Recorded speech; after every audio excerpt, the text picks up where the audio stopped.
네, 현재 유가증권 시장도 상승 전환이 임박해 있는 모습입니다. 우리 증시 조금씩 힘을 찾아가고 있는 상황인데요. 그러면 오늘장 키워드 원투펀치 함께해 주실 분 신한투자증권의 이호석 PB 연결하겠습니다.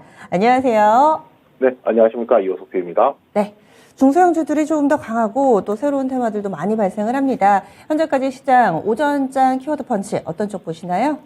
네, 주류 가격 인상 1년 만에 또입니다. 네, 어제 저녁 주요 뉴스로도 상당히 좀 많이 다뤄졌습니다. 이 서민의 술이라고 하는 소주 가격마저도 큰 폭으로 올랐다. 뭐 이런 내용인데요. 시장에 미치는 영향 그리고 앞으로는 어떤 투자 전략 필요할지 알려주세요. 네, 우선 방금 말씀하신 대로 서민의 술이라고 보통 저희가 이야기를 하기 때문에 아무래도 소주 가격, 맥주 가격 인상에 대해서, 주류 가격 인상에 대해서는 상대적으로 조금 민감하게 이제 시장에서도 반응이 온다라고 생각을 하고 있습니다. 지난해죠. 2022년 기준으로 보면 주류 가격이 전년 대비 5.7% 정도 올랐거든요. 이게 어느 정도 오를 거냐면 예전에 IMF 외환위기 때 이제 1998년에 11.5% 상승했던 거 이후로는 24년 만에 전년 대비 가장 많이 오른 주류 가격이 가장 많이 오른 수치라고 할 수 있습니다. 주류 가격이 올라가는 데는 뭐 여러 가지 요소가 있을 겁니다. 가장 대표적으로 저희가 얘기를 해보자면 세금에 대한 부분이 있을 거고요. 맥주 같은 경우에는 세금이고 소주 같은 경우에는 원재료로 쓰는 주정 가격이 상승한다든지 이런 부분들이 사실은 영향을 줄 수밖에 없거든요. 그리고 사실 세금이 올라가거나 그 주정 가격이 이제 원재료 가격이 올라가게 되면은 당연히 상품의 가격도 인상하는 것이 어떻게 보면은 합리적이라고 할 수는 있는데요. 문제는 서민의 이제 기호식품이라는 부분이 좀 포인트가 되겠죠. 작년, 재작년 라면 가격 인상을 하는 데 있어서도 굉장히 좀 거부감이 컸던 걸 생각해 보면 그 연장선상에서 생각해 볼 수 있는 문제 중에 하나라고 생각을 하고 있습니다. 우선 이제 출고가는 한 80원 정도 오른다고 조금 본다라고 하면 출고가가 어느 정도 오르게 되면은 그에 반해서 소매가는 그것보다 더 큰 폭으로 올라가거든요. 아까 제가 기사상에서 나왔던 게 소주 한 병 출고가가 85원 올라가면은 식당에서는 적으면 500원, 많으면 1000원 정도 올라간다라고 하니 아무래도 체감되는 이제 체감 폭은 훨씬 더 이제 커진다는 것이 핵심이라고 할 수가 있습니다. 이 부분에 대해서 지금 작년에 라면 같은 경우도 좀 마찬가지긴 했었는데요.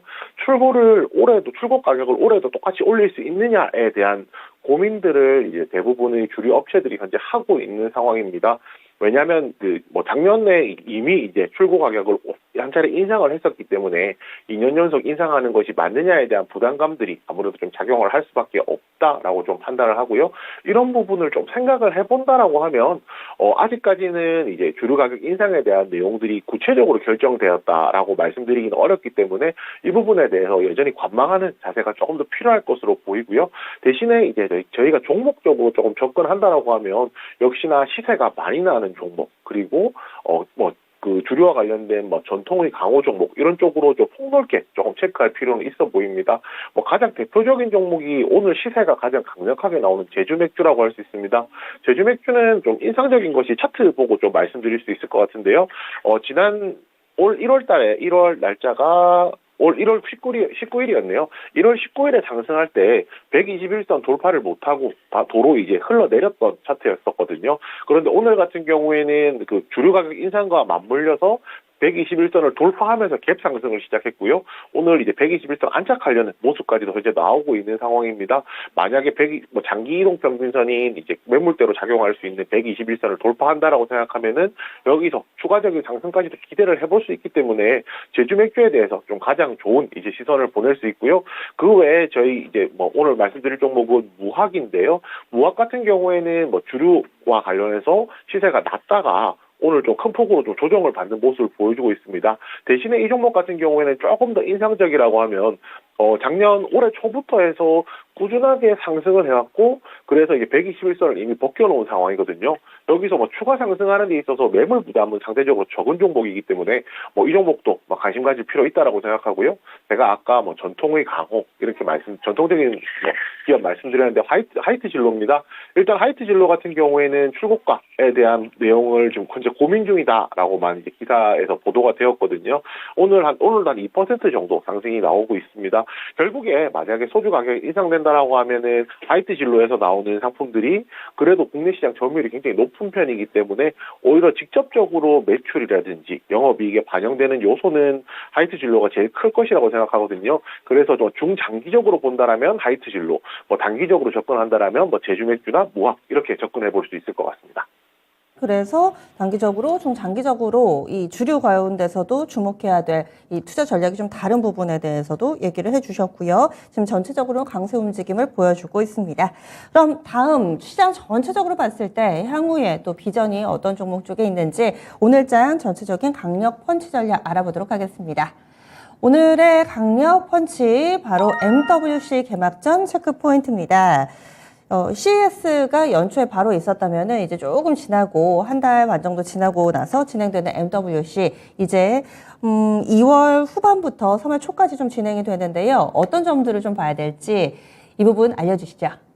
네, 우선 MWC 같은 경우에는 이름에서 알 수 있듯이 모바일 월드 콩그레스라고 해서 모바일과 관련된 이야기들이 제일 많이 나오거든요.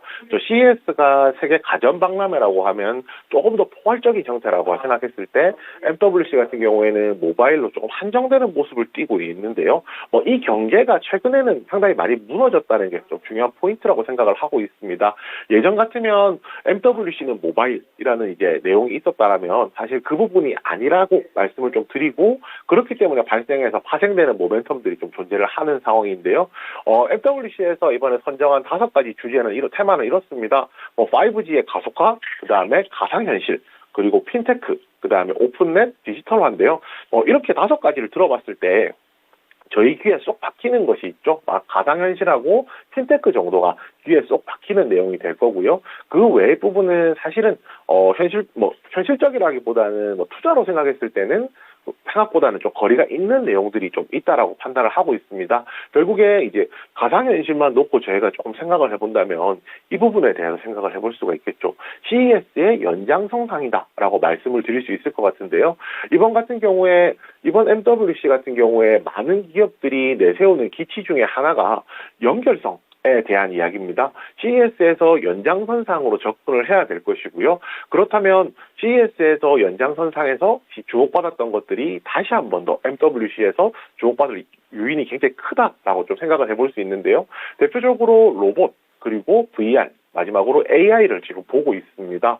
SK텔레콤 같은 경우에는 이번에 AI와 관련해서 A-죠. 자체적으로 가지고 있는 AI 챗봇인 이제 ADAS를 이제 소개를 하겠다라고 얘기를 하기도 했었고요. 그리고 이제 삼성전자 같은 경우에 결국은 로봇하고의 연결성에 대한 이야기를 할 수도 있을 것이고, 그리고 이번에 테마로 속해 있듯이 VR과 관련된, 가상현실과 관련된 내용들은 충분히 언급될 수 있는 내용이라는 걸 체킹 포인트라고 말씀드릴 수 있겠습니다. 결국 이 3가지 주제에 대해서 어떤 종목들이 시장에서 좀 더 주목을 받는지 조금 관심을 가질 필요가 있고요. 여기서 추가적으로 조금 더 말씀을 드리자면, 이뿐만 아니라 이번에 통신망이라든지 통신망 사용이라든지 정확하게 망사용료죠. 망사용료라든지 중국 업체들이 이제 대거 참석한다든지 이런 내용들도 있기는 합니다. 그렇지만 이런 부분은 저희가 투자를 하는 데 있어서는 다소간에 약간 거리가 있다고 생각하기 때문에 오늘 소개를 드리지는 않는 거고요. 제가 말씀드렸던 로봇, VR, AI 중에서 이제 대표적인 종목들만 한번 정리해 보겠습니다. 첫 번째 종목은 레인보우 로보틱스입니다. 레인보우 로보틱스 같은 경우에는 아시다시피 올 CES에서 로봇이 주목받으면서 시장에서 굉장히 관심을 많이 받았던 종목이고요. 삼성전자가 이제 3자 배정 통해서 투자를 하게 되면서 이 종목에 대한 관심이 굉장히 많이 늘어났다라고 할 수가 있습니다. 제가 아까 연결성에 대한 말씀을 드렸었는데요. 결국은 모바일과 로봇의 연결이라는 것이 충분히 이제 가능한 내용이고요. 이와 관련된 기술이라든지 방안이라든지 이런 게 설명이 되면서 시장에서 충분히 주목받을 수 있다라고 생각합니다. 차트상으로 보게 되면은 지금 가격이 많이 올랐다가 최근에는 살짝 내려오는 모습 보여주고 있거든요.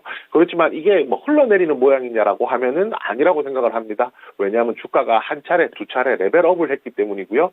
이미 한 단계 올라섰기 때문에 횡보 구간을 거친다라고 하면 재반등에 대한 기회가 충분히 있다. 않을까라고 생각을 하고 있습니다. LG 이노텍 같은 경우에는 3D 센서와 관련해서 이제 시장에서 굉장히 주목받는 종목 중에 하나죠.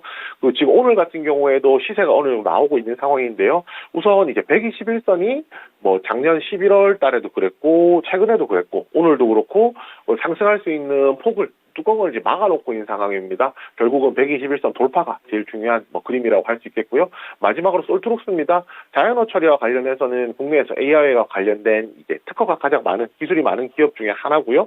이 종목도 아까 레인보우 로보틱스랑 비슷하게 말씀드리겠습니다. 결국은 주가가 한 단계 레벨업을 한 상황이고 최근에 조정이 나오긴 했지만 레벨업한 상태에서 본다라고 생각하면은 레벨업한 구간에서 행보하고 있는 모습을 보여주고 있거든요. 이런 부분 해본다면 추가 상승도 충분히 가능하기 때문에 이미 충분히 접근 가능한 종목이라고 판단합니다.